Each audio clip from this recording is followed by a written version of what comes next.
வாழ்க வையகம், வாழ்க வையகம், வாழ்க வளமுடன். குரு வாழ்க, குருவே துணை. குருவினுடைய அடி போற்றி. மெய்யன்பர்களே, நான் பலமுறை பௌர்ணமிகள் பற்றி பேசியிருக்கின்றேன். ஆனால் இன்று மிக சிறந்த தினமான ஆடி அமாவாசை. அதை பற்றி சில நுணுக்கங்களையும் அதனுடைய அடிப்படை தத்துவங்களையும், அதில் இந்து மதத்தில் ஏன் எந்த விதமான முறைகளை அதில் சொல்லியிருக்கிறார்கள் என்பதை பற்றியும், அதை எப்படி அதிலிருந்து நாம் சில நுணுக்கங்களை பெற வேண்டும் என்பதை பற்றியும் சொல்ல இருக்கின்றேன். வாருங்கள், அமாவாசையை பற்றி பேசுவோம். அமாவாசை என்றால் மறைமதி, இருண்மதி, கார்வா, புது நிலவு, சந்திரோதயம் இல்லா நாள், கிருஷ்ணபட்சம் தொடங்கும் நாள் என்றெல்லாம் அமாவாசையை அழைக்கிறார்கள்.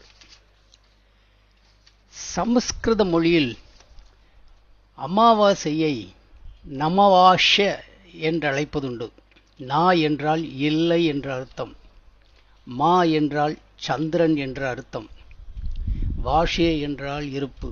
அதாவது சந்திரன் இருப்பு அன்று இல்லை என்பதை குறிப்பதுதான் நமவாஷே என்பது சமஸ்கிருதத்தில் அமாவாசை. சந்திரனுக்கு இரண்டு கலைகள் உண்டு. ஒரு கலை அமாவாசை, மற்றொரு கலை பௌர்ணமி. அமாவாசை எப்படி நிகழ்கிறது என்பதை நாம் பார்க்க வேண்டும். நான் ஏற்கனவே சூரிய குடும்பத்தில் உள்ள 7 கிரகங்களினுடைய நிலையை தவ நுணுக்கங்கள் பகுதி 20 வரை நான் ஆழியாரில் பேசி அது யூடியூப்ல வந்திருக்கு. அதை நீங்க பாருங்க.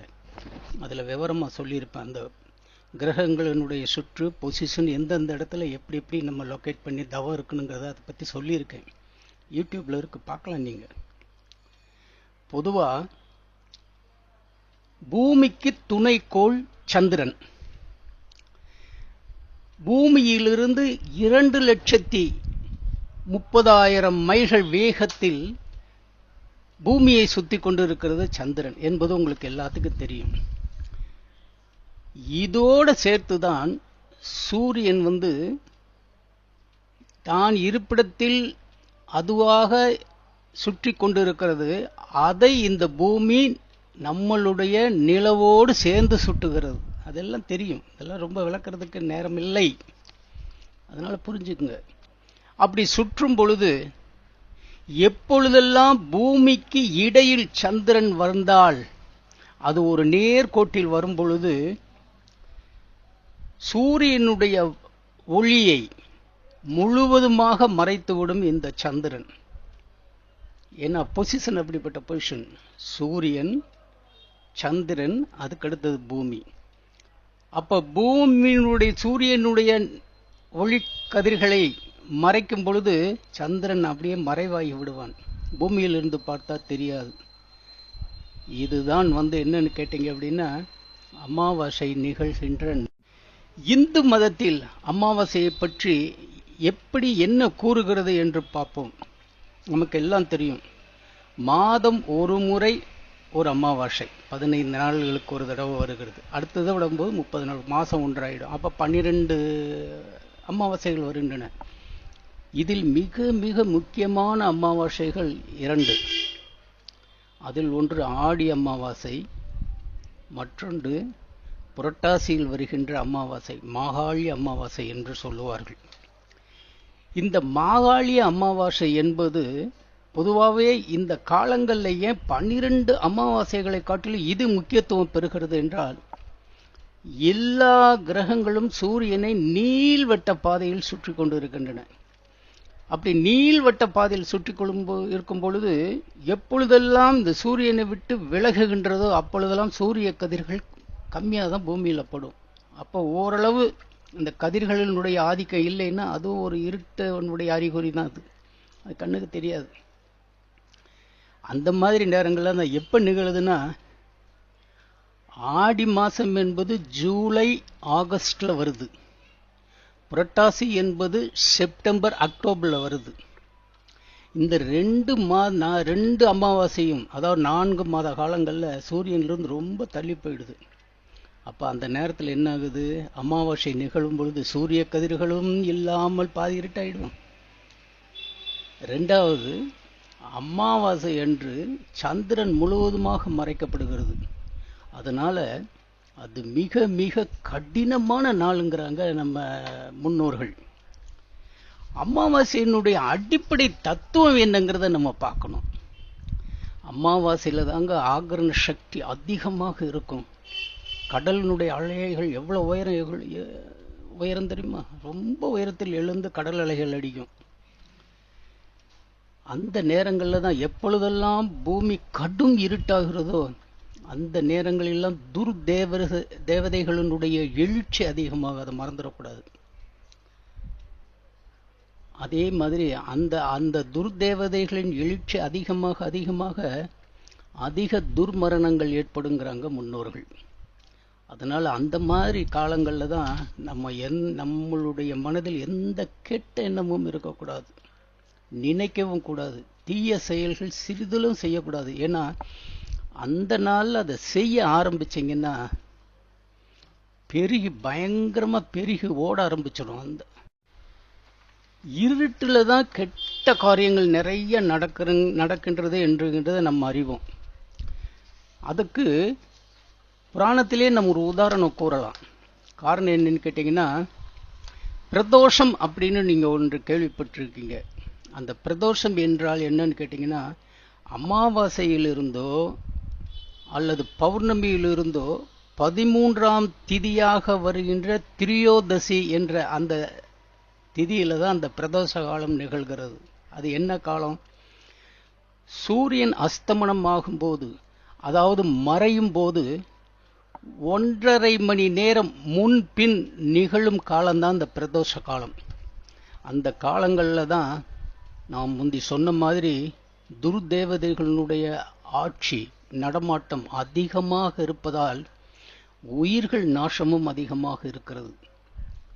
இந்த நேரங்களில் உயிர்களை பாதுகாக்க வேண்டும் என்பதற்காகவே திருநீலகண்டர் என்று அழைக்கப்படும் சிவபெருமான் தன்னுடைய வாகனமான ரிஷப வாகனத்தில் அதனுடைய தலை உச்சியில் 2 கொம்புகளுக்கு இடையில நடுவுல நடனமாடி, கோப நடனம், அதாவது எனக்கு சொல்றீங்கன்னா அந்த நடனம் ஆடி தான் அந்த தூத் தேவதைகளை அடக்குகிறார் என்பது ஐதீகம் அந்த காலங்களில். அது பாருங்க என்ன சொல்ற, 13ஆவது திதி திரியோதசிங்கிற திதியில சூரியனுடைய அஸ்தமனம் ஆகிறதுக்கு 1.5 மணி நேரம் முன்னாடி பின்னாடி இது இருட்டுக்காலம் ஆரம்பிச்சிருது இல்லையா? அப்ப இருட்டுக்காலம் ஆரம்பிச்ச உடனே அந்த துர்தேவதைகள் வந்து நடனம் ஆட ஆரம்பிச்சிடுவாங்களா?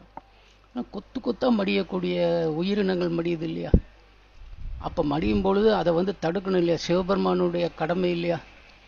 ஏற்கனவே தெரியும், திருப்பாட்கடலை கடையும் பொழுது அதில் அமுதம் எடுக்கும் பொழுது ஏற்பட்ட நிகழ்வு உங்களுக்கு தெரியும். விஷம் வந்துடும். அது சிவபெருமானுடைய தொண்டக்குழியோடு நிறுத்த வைக்கிறார்கள். அதனாலதான் அவருக்கு திருநீலகண்டர் என்று பெயர். இதெல்லாம் புராணங்களில் சொல்லப்படுகின்ற இந்த காலங்களில், இப்படிப்பட்ட அமாவாசை காலங்களில், குறிப்பாக நான் சொல்லப்பட்ட மிக சிறந்த அந்த 2 அமாவாசை, ஆடி அமாவாசை அண்டு மாகாளி அமாவாசை என்கின்ற புரட்டாசி அமாவாசை, இந்த 2 தினங்கள்ல மக்கள் ஏன் முன்னோர் வழிபாடுகள் செய்கிறார்கள் என்பதை நம்ம நல்லா புரிஞ்சுக்கணும். இந்த முன்னோர் வழிபாடுகள் செய்கிறார்கள் என்பதை நம்ம எதன் மூலியம் புரிஞ்சுக்கணும்னா, மகரிஷியானவர்கள் என்ன பண்ணுவார்னு கேட்டீங்கன்னா, உயிரின் நிலை பிறப்பதற்கு முன் எப்படி இருந்தது, இறந்த பின் அந்த உயிரின் நிலை எங்க இருக்கிறதுங்கிற ஒரு சாப்டர் எழுதியிருப்பார். நம்மளுக்கு ஒரு பாடம் கூட இருக்கு. அதுல வந்து உடலை விட்ட உயிர் தான் வாழும் காலத்தில் ஏற்பட்ட வினை பதிவுகளுக்கு ஏற்ப இறந்த பின்னால் அந்த ஆன்மா 4 நிலைகளில் கொள்ளும், 4 நிலைகளில் நிற்கும்பார். அந்த 4 நிலைகள் என்னன்னா, சாலோபியம், சாரூபியம், அதாவது சாலோபியம், சாமீபம், சாரூபியம், சாயுச்சியம் என்ற 4 நிலை. இதுல இந்த சாலோபியம்ங்கிறத நம்ம ரொம்ப எடுத்துக்கணும். இந்த ஷாலோபியம் என்பது அந்த உடலை விட்ட ஆன்மா பூமியினுடைய ஆகரண சக்தியிலே அது உழன்று கொண்டு இருக்கும். அதிலிருந்து கொஞ்சம் கொஞ்சமா படிப்படியாக தன் வினைகளை முடித்த பின்னர் தான் அது ஒவ்வொரு நிலையா போய் சாயுட்சியம் அடைந்தார். அப்ப அந்த ஷாலோபியம் என்று சொல்லுகின்ற பூமியினுடைய ஆகரண சக்தியில் உழலுகின்ற அந்த ஆன்மா எங்க இருக்குன்னு கேட்டீங்கன்னா, ஆகரண சக்தி எங்கு அதிகமாக பூமியில் இருக்கிறதோ அங்கு போய் நிலை கொள்ளும். அது எந்த இடம்னு கேட்டீங்கன்னா, இருட்டில் இருக்கின்ற நீர்நிலைகள், பச்சை மரங்கள். ஏன் சார் இருட்டில் தான் அதுக்கு ஆகரண சக்தி ஜாஸ்தி. ஏன்னா சந்திர ஒளியும் இல்லை, அது அமாவாசையில் எவ்வளோ ஆகரண சக்தி, சந்திர ஒளியும் இல்லை, சூரிய ஒளியும் இல்லை, அப்போ ஆகரண சக்தி ஜாஸ்தி தானே இருக்கும். அதான் கனமான நாள், கடினமான நாள். அந்த நாளில் நீர்நிலைகளிலும் பச்சை மரங்களிலும் தடுத்து நிற்கப்படும்ங்கிறார். அந்த இடங்கள்ல இருக்குங்கிறார். அந்த இடங்கள்ல தான் ஏன்னு கேட்டீங்க அப்படின்னா, நம்ம ஒரு நல்ல இதை பயன்படுத்திக்கணும். சில பேர் கேட்பாங்க, அமாவாசை நாள் என்பது போர் தொடங்குவதற்கு குறிப்பிடப்படுகின்ற முக்கியமான நாள்னு புராணங்கள்ல நம்ம பார்த்துருக்கோம். ஏன்னா அந்த காலங்களில், அந்த அமாவாசை காலங்களில் போர் தொடங்கினால் வெற்றி நிச்சயம்பாங்க. அப்படி இருக்கும் பொழுது ஏன் அமாவாசை காலங்களில் கல்யாணம் நல்ல காரியங்கள் வைப்பதில்லை என்பது ஒருத்தர் கேட்குற கேள்வி. நான் இதை அதாவது ஹைஸ்கூலில் படிக்கும்போது கேட்ட கேள்வி இப்போ எனக்கு ஞாபகம் வருது, உங்களுக்கு சொல்கிறேன் கேளுங்க. நல்ல நாள் தானே, வெற்றிகரமான நாள் தானே. ஒரு திருமணத்தை முடிவு வச்சா வெற்றியாக கொண்டாடலாம் இல்லையா? ஆனால் அந்த காலத்தில் வைக்க மாட்டார்கள் முன்னோர்கள். ஏன்?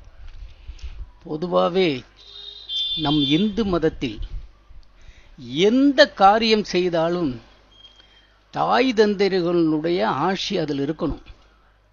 அவர்களுடைய அந்த ஆசி என்பது அவர்களுடைய ஆசீர்வாதம்.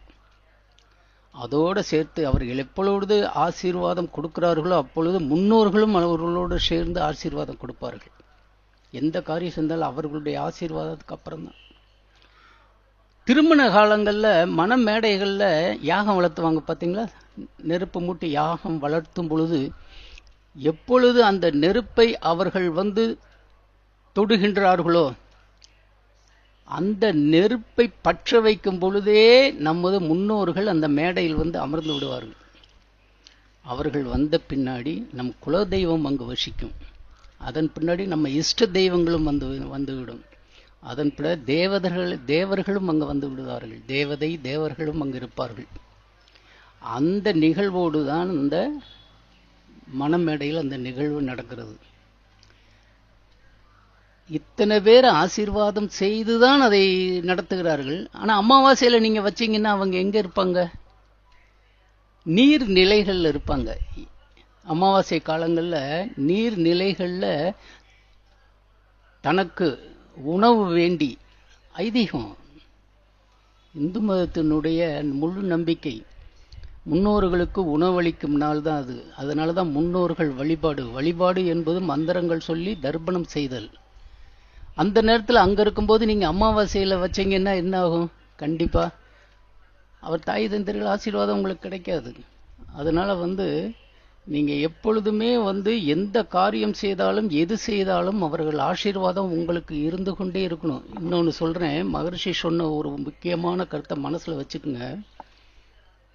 இப்ப நம்ம மனவளக்கலை மன்றத்தில் இருக்கோம். எப்போ தவத்தில் முதல்ல எடுத்துன்னு நம்மளை முடிச்சுட்டு அடுத்தது மனைவிக்கு கொடுத்துட்டு அடுத்தது தான் நம்மளுக்கு உடன் பிறந்த இது நம்மளுடைய மக்கள் செல்வங்களுக்கு வாழ்த்து சொல்கிறோம். அதுவும் இல்லாமல் ஏதாவது இருக்கும்போது காலையில் மாலையில் சாயந்தரம் எப்பொழுதும் ஒரு வாழ்க வளமுடன் வாழ்க வளமுன்னு சொல்லிக்கிட்டே இருக்கோம். நம்மளுக்கு பின்னாடி யார் சொல்லுவாங்க சொல்லுங்க, நினைச்சு பாருங்க. நம்மளுக்கு பின்னாடி சொல்றதுக்கு ஆள் இல்லை. அந்த மனவளக்கலை மன்றத்தில் பயிலாவிட்டாலும் அந்த தாய் தந்தையில தன்னுடைய பிள்ளைகள் நன்றாக இருக்க வேண்டும் தான் நினைப்பார்களே தவிர எவரும் அவர்கள் நல்ல வழியை விட்டு கெட்ட வழியில் சென்று நாசமா போகணுங்கிறது கனவுலேயே நினைக்க மாட்டாங்க. தாய் தந்தைகள் நினைப்பாங்களா? அப்ப உயிரோடு இருக்கும் காலத்தில் நல்லா இருக்கணும் நல்லா இருக்கணும் நல்லா இருக்கணும்னு நினைச்சவங்க இறந்த பின்னாடி அந்த வாழ்த்துக்கள் எப்படி வரும்? அதுதான் மகரிஷி சொல்லுவாரு, நமது தாய் தந்தையர்கள், அது முன்னோர்கள் அல்லது இஷ்ட தெய்வங்கள் அல்லது குல தெய்வங்கள் அல்லது குருவினுடைய படங்களை. இவர்கள் படங்களை நீங்கள் அடிக்கடி பார்க்கின்ற இடத்தில் வைத்து அவர்களை பார்த்து கொண்டு இருக்கும் பொழுதே அதில் இருக்கிற வைப்ரேஷன், வாழ்த்துக்கள் வைப்ரேஷனாக வந்து உங்களுக்கு வந்து கொண்டே இருக்கும்பா. இன்னும் சில நேரங்களில் சில இடங்களில் பார்த்தீங்கன்னா கல்யாண அந்த மேடையில் வந்து யாகம் வளர்த்தும்போது தாழி கட்டுவதற்கு முன்னாடியே வந்து முன்னோர்களினுடைய, அதாவது தாய் தந்தையர்கள் இருந்து கல்யாணம் செய்து வைத்தால் அவர்களுடைய தாய் தந்தையர் படத்தை அங்கே வச்சிருப்பாங்க. இப்போ அதெல்லாம் மறந்து போச்சு, யாருமே செய்யறதில்லை. கலியுகம் பிறந்து விட்டதல்லவா. அப்போ அந்த மாதிரி நேரங்களில் செய்யும் போது தான் வந்து அவர்கள் வந்து எப்பொழுதுமே ஆசீர்வாதம் பெற்று வாழ்நாள் முழுவதும் நன்றாக இருப்பார்கள் என்பது ஒரு ஐதீகம். அதை மறந்துவிட. உடலை விட்ட ஆன்மா பற்றி மகரிஷி என்ன சொல்லுகிறார் தெரியுமா? ஆன்மா என்பது அசத்தும்பாரு, அதாவது ஒரு ஜடப்பொருள். ஏன்னா ஆன்மாவுக்கு ஆண் பெண் வித்தியாசமே கிடையாது, ஒரே ஆன்மா தான். ஆன்மா இப்போ நீங்கள் வந்து அந்த ஆன்மாக்கு தானே சாப்பாடு கொடுக்குறோன்னு நினைக்கிறோம். தர்ப்பணம் செய்யும் போது என்ன பண்ணுறோம்? ஆற்றோரங்களில் அவர்கள் இருப்பார்கள் என்ற ஐதீகம் மகரிஷி சொல்லப்படி சயின்டிஃபிக்காக அதை எடுத்துக்கிட்டாலும் அவர்களுக்கு உணவளிக்கிறோம், அவர்களை வணங்குறோம் அப்படின்னா அது அந்த உணவை அவர்கள் எடுத்துக்கொள்வார்களா? இந்த இடத்துல தான் மகரிஷி நமக்கு அருமையான அறிவுரை கொடுக்குறார். ஆன்மா தனித்து இயங்காது. ஆன்மா கடவுளை சார்ந்து நின்றால் முக்தி நிலை பெறும், சார்ந்து நின்றால் முக்தி நிலை பெறும். அதே ஆன்மா தெய்வத்தை அடைந்தால் சிவபதவி அடைந்துவிடும். அதே ஆன்மா மும்மலங்களை தழுவினால் அது வந்து என்ன கேட்குன்னு கேட்டிங்கன்னா அசித்தாயிரும், ஜடப்பொருளாயிரும். அந்த ஆன்மா கொடி ஆன்மாவாயிடும். அந்த நிலைகள் இல்லாமல் நம்ம என்ன பண்ணணும்னு கேட்டிங்கன்னா, இந்த நிலையில் எப்பொழுது ஆன்மா ஜடப்பொருளாக இருக்கின்றதோ அது சாப்பிடுமா பேசுமா? அதான் மகிழ்ச்சி சொல்லுவார், ஆன்மா பார்க்காது, பேசாது, காது கேட்காது, நடக்காது, சிரிக்காது, சாப்பிடாது, எதுவுமே செய்யாது. நல்லா நல்லா தெரியும். அப்படி இது எல்லாம் பார்க்க, பேச, கேட்க, நடக்க, சிரிக்க, சாப்பிட வேணும்னா அதுக்கு 8 சிறப்பு இயக்கங்கள் இருக்கும். அந்த 8 சிறப்பு இயக்கங்கள் இருந்தாலே அது வந்து உயிருள்ள உடம்பாயிடும். அந்த 8 சிறப்பு இயக்கம் என்னங்கிறாரு மகரிஷி? 3 உரு பொருள் இருக்கணும். கண்ணுக்கு தெரிகின்ற மாதிரி அந்த ஆன்மாவுக்கு 3 உரு பொருள் இருக்கணும், பார்க்கக்கூடிய உருவமா இருக்கணும். என்னென்ன உருவம்? உடல் இருக்கணும், புலன்கள் இருக்கணும், மூளை இருக்கணும். இந்த 3 உருபொருள். இது போக 5 மறைபொருள் இருக்கணும் பாரு. 1 உயிர் இருக்கணும், 2வது ஜீவகாந்தம் இருக்கணும், 3வது மனம் இருக்கணும், 4வது உள்ளம் இருக்கணும், 5வது கர்மை இருக்கணும். இந்த 8 சிறப்பு இயக்கங்கள் இருந்தால்தான் அந்த ஆன்மா பேசும், நடக்கும், செய்யும். அப்படி இருக்கும்போது நாம் தர்ப்பணம் என்ற முறையில் நாம் கொடுக்கின்ற உணவை அதை ஏற்றுக்கொள்ளுமா? அதெல்லாம் ஞானம் பெறுறது.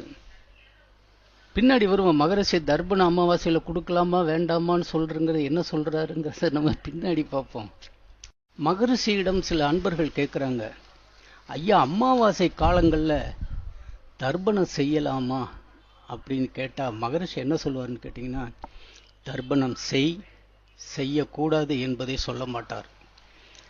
அதனுடைய அடிப்படை தத்துவம் என்ன முன்னோர்கள் வகுத்திருக்கிறார்கள் என்றதை கூறுவார். அதில் கூறி நீ ஞானம் பெற்றுக்கொள்ளுங்கிற மாதிரி அதை கொண்டு போயிடுவார். என்ன சொல்றார் பாருங்க. அமாவாசை ஒரு கனமான நாள். அந்த நாளில் தான் நம்முடைய இறந்த முன்னோர்கள், நம்முள் அந்த ஆற்றல் இருக்கிறதுங்கிறாரு. அமாவாசை காலங்களில் தான் பொதுவாகவே வந்து அமாவாசை காலங்கள் மட்டும் இல்லை, எல்லா காலங்கள்லையும் நம்முடைய இறந்த முன்னோர்களுடைய ஆற்றல் நம்முள் எல்லாரிடத்திலும் இருக்கிறதும்பார். அப்படிப்பட்ட அந்த ஆற்றலை நாம் வந்து என்ன பண்ணணும்னு கேட்டிங்கன்னா, வீணான கெட்ட வழியில் அந்த ஆன்மாவை நம்ம வந்து செலுத்தக்கூடாது. அந்த ஆன்ம சக்தியை வீணாக்கக்கூடாதுங்கிறாரு. அப்படி வீணாக்கக்கூடாதுன்னா முக்கியமான அந்த நேரங்களில், அந்த அமாவாசை நேரங்களில் அவர்கள் நினைவாக இருக்கணுங்கிறார். அப்ப அவர்கள் நினைவாக இருக்கும் பொழுது நமது மனதை சுத்தமாக வைத்திருந்து எந்த தீய எண்ணங்களும் இல்லாமல் இருப்பதற்கு நல்ல எண்ணங்களையே பாசிட்டிவ் எனர்ஜி என்கிற நேர்மறை எண்ணங்களை உள்ளத்தில் உதிக்க வேண்டும் என்பதற்காகவே தவம் தியானங்கள் செய்து அமைதி நிலை மௌன நிலை கொள்ள வேண்டுங்கிறார் அந்த காலங்களில். அதை பின்பற்றத்தான் தவம் தியானங்கள் எல்லாம் செஞ்சிருக்கிறவங்க அதை செஞ்சிருவாங்க. செய்யாதவர்களுக்கு பக்தி மார்க்கத்தின் மூலம் முன்னோர்கள் சொன்ன நம்பிக்கை வழி என்னன்னு கேட்டீங்கன்னா, தர்ப்பணம் செய்யுங்கள். அப்படி தர்ப்பணம் செய்யும் பொழுது அதில் சொல்லப்படுகின்ற மந்திரம், அதில் செய்கின்ற சடங்குகள் அனைத்துமே அவர்களை நினைத்து கொண்டே இருக்கும்போது வேற எந்த எண்ணமும் உள்ள வராது. அப்போ பாசிட்டிவ் எண்ணமும் தான் இருக்கும். ஐயோ நம்ம முன்னோர்களுக்கு அது செஞ்சிருக்கோம், இது செஞ்சிருக்கோம், சுத்தபத்தமா இருக்கணும்னு மனசுல வருது. ஒரு நல்ல காரியம் தானே. அர்த்தமுள்ள இந்து மதம், இந்து மதம் மட்டுமல்ல, எல்லா மதங்களும் இரண்டு கொள்கைகளை சொல்கின்றன. ஒன்று இறையுணர்வு, இரண்டாவது அறநெறி வாழ்க்கை. இதுதான் எல்லா மதங்களுடைய குறிப்பிட்ட 2 கொள்கை. அந்த மதங்கள்ல சொல்ற அந்த இதுல எந்த செயல் சொன்னாலும் அதை நாம் சரியாக செய்தால் நம்மளுடைய ஒரு பாசிட்டிவ் எனர்ஜி உண்டாயிரும். அப்ப நான் செஞ்சுட்டேன் இதை. இப்ப சில பேர் ஏண்டா நீ ரொம்ப கஷ்டப்பட்டுக்கிட்டு இருக்க, முன்னோர்களுக்கு திதி கொடுறான் நல்லா இருக்குண்டான்னு சொன்ன உடனே அவங்க என்ன பண்ணுவாங்க, போய் செஞ்சுட்டாங்கன்னா ஒரு பாசிட்டிவ் எனர்ஜி மனசுல வந்துடும். எப்படி வரும்? ஐயோ திதி கொடுத்துட்டோம், இனிமேல் நம்ம நல்லா இருப்போம், திதி கொடுத்துட்டோம் நம்ம நல்லா இருப்போம். அப்போ ஒரு விதையை விதைக்கிறது அங்கே, அந்த நல்ல எண்ணத்தை, ஒரு பாசிட்டிவ் எனர்ஜியை, நேர்மறை எண்ணத்தை அங்கே விதைக்குது. அதனால நம்ம என்ன பண்ணோம்னு கேட்டீங்க அப்படின்னா, அந்த காலங்களில் அந்த மாதிரி வரணும்னு தான் முன்னோர்கள் தர்ப்பணம் என்ற அந்த முறையில் திதி கொடுக்கும் வகையை வைத்திருக்கிறார்கள். இதை சொல்லிட்டு அந்த காலங்களில் தான் இன்னொன்று நல்லா நம்ம தெரிஞ்சுக்கணும். பூமியினுடைய ஆகர்ண சக்தி மிக மிக அதிகமாக இருப்பதால் இந்த தோல் சம்பந்தப்பட்ட வியாதிகள் உள்ளவர்களுக்கு அரிப்பு ரொம்ப அதிகமாயிடும். ஏதாவது ஒரு எகைன்ஸ்ட் அந்த எண்ணங்களை விட்டு வேற ஏதாவது எண்ணங்களை மாற்றி தீய எண்ணங்களை லேச விதைச்சு தீய செயலை செய்ய ஆரம்பிச்சாங்கன்னா ஏற்கனவே இருக்கின்ற அந்த நோய், தோல் நோய் அரிப்பு அதிகமாகுங்கிறாரு. மூளை லேச கோளாறு உள்ளவர்கள் அந்த நேரத்தில் வெறி பிடிச்ச மாதிரி ஆயிடுவாங்களாம். எப்போ? அமாவாசை காலங்கள்ல. அந்த காலங்கள்ல குழந்தை பாக்கியம், குழந்தை பேர் உண்டானால் மூளை வளர்ச்சி இல்லாத குழந்தை பிறக்க ஆரம்பிச்சிருமா. அதுதான் ரொம்ப. இதெல்லாம் மனசுல வச்சுதான் என்ன பண்றாங்கன்னு கேட்டீங்கன்னா,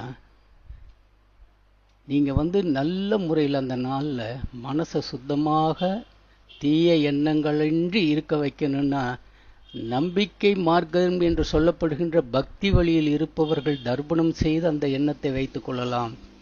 மனவளக்கலை மன்றத்தில் பயின்றவர்கள் அந்த நேரத்தில் தவம் தியானங்கள் வைத்து நம்ம மனதை குழப்பம் இல்லாமல் வைத்துக் கொள்ளலாம். சரி, தர்ப்பணம் செய்வதை பற்றி மற்ற மகான்கள் என்ன சொல்லுகிறாருன்னு பார்ப்போமா? பொதுவாகவே ராமலிங்க சுவாமிகள், வள்ளல் பெருமானை நம்ம எடுத்துக்கணும். அவர் தர்ப்பணம் செய்வது, திதி கொடுப்புவது, அது சம்பந்தமாக சடங்குகள் செய்ய வேண்டாம் என்கிறார். காரணம் என்றால், மகரிஷி சொன்ன மாதிரி அது ஆன்மா என்றும் ஏற்பதில்லை. இன்னொன்று என்னன்னு கேட்டீங்கன்னா, உடலை விட்டு ஆன்மா வெளியேறிவிட்டால் அந்த உடலை புதைக்க வேண்டுமே தவிர எரிக்க கூடாது. அப்படி எரித்தீர்களானால் அது கொலைக்கு சமமாகும் என்கிறார். காரணம், ஆன்மா என்பது என்றும் இறப்பதில்லை. அந்த உடலை புதைக்க வேண்டும் என்கிறார். அப்படி புதைக்காவிட்டால் நீங்கள் கொலை பழிக்கு சமமானவர்கள் ஆவார்கள்ங்கிறார். எப்படிப்பட்ட கருத்தெல்லாம் பாருங்க, எப்படி மகான்கள் சொல்றாங்க. இந்த அமாவாசையை பற்றி நாம் பேசிக்கொண்டிருக்கும் பொழுது ஒரு முக்கியமான அமாவாசையினுடைய சிறப்பு நிகழ்வு ஒன்றை நான் உங்களுக்கு சொல்ல இருக்கேன். அது பக்தி மார்க்கத்தில் சொல்லப்பட்டதுதான். உங்களுக்கு நம்பிக்கை இருந்தால் அதை செய்யுங்கள், இல்லைன்னா அது செய்யலைன்னா கூட பரவாயில்ல. அந்த நேரங்களில் இதை செய்து விட்டால் ஒரு பாசிட்டிவ் எனர்ஜி மனசில் சரியாக நல்லா இருக்கும் அப்படின்னு ஒரு எண்ணம் கடைசி வரைக்கும் இருந்துகிட்டு இருக்கு. அது என்னன்னு கேட்டிங்கன்னா, அந்த அமாவாசையினுடைய சிறப்பு. எந்த அமாவாசை திங்கட்கிழமை அன்று வருகிறதோ அந்த அமாவாசை பெண்களுக்கு மிகவும் சிறப்பாக இருக்கும் என்கிறார்கள். ஏன்னா அந்த நேரத்தில் விரதம் கடைபிடித்தால், விரதம்னா நீங்க முழுதும் ஒரு நாள் முழுவதும் சாப்பிடாம இருக்குங்கிறது விரதம் அல்ல. காலை உணவானதா என்ன பண்ணணும்னு கேட்டீங்கன்னா, பழ வகைகள் சாறுகள் சாப்பிட்டு கொஞ்ச நேரம் இருந்து ஒரு நல்ல இறை சிந்தனையோடு இருந்து அந்த விரதத்தை கடைபிடிப்பது. மத்தியானம் வழக்கம் போல அந்த மாதிரி நேரங்களில் அந்த விரதங்களை கடைபிடித்து நல்ல எண்ணங்களோடு இறையுணர்வோடு இருந்து அந்த விரதத்தை கடைபிடித்தால், நீங்கள் அந்த பெண்கள் யார் கடைபிடித்திருக்கிறார்களோ அந்த பெண்கள் விதவை தன்மையிலிருந்து விடுபடுவார்கள். அப்படின்னு என்ன? தன்னுடைய கணவன் ஆயுள் வரை கடைசி வரைக்கும் கூட இருப்பான்னு அர்த்தம். ரெண்டாவது, அப்படிப்பட்ட காலங்களில் விரதம் இருக்கும் பொழுது, எது அமாவாசை திங்கக்கிழமையில் வருவது, சோமவார அமாவாசைன்னு பேர். அதுக்கு சந்ததிகள் நல்ல பெருகி மிகவும் நல்ல அறிவுஜீவியாக இருக்குங்கிறாங்க. இப்படிப்பட்ட இந்த அமாவாசையை மனதில் வச்சுக்கிட்டு நம்ம என்ன செய்யணும்னு கேட்டிங்கன்னா, எது செய்யணும் எது செய்யக்கூடாது வேற ஒன்றும் இல்லைங்க. ஒரு ஒரு முடிவாக ஒன்று நான் சொல்கிறேன். அமாவாசை காலங்கள் ரொம்ப இருட்டான காலம், கடினமான காலம், துர்தேவதைகளுடைய நடமாட்டம் அதிகமாக இருக்கின்ற காலம். அதனுடைய பாதிப்பு நமக்கு வந்துடக்கூடாது என்பதற்காகவே என்ன பண்ணுறோன்னு கேட்டிங்கன்னா, நம்ம சில நேரங்கள் மனதை நல்லதாக வைத்து நேர்மறை எண்ணங்களை விதைத்து இறையுணர்வோடு அன்பாக நடந்து கொண்டு அமைதியாக இருந்தால் இதை வென்றுவிடலாம் என்பதுதான் அமாவாசை தினங்களில் உண்டான சிறப்பு என்று கூறி முடிக்கின்றேன். வாழ்க வளமுடன், வாழ்க வளமுடன்.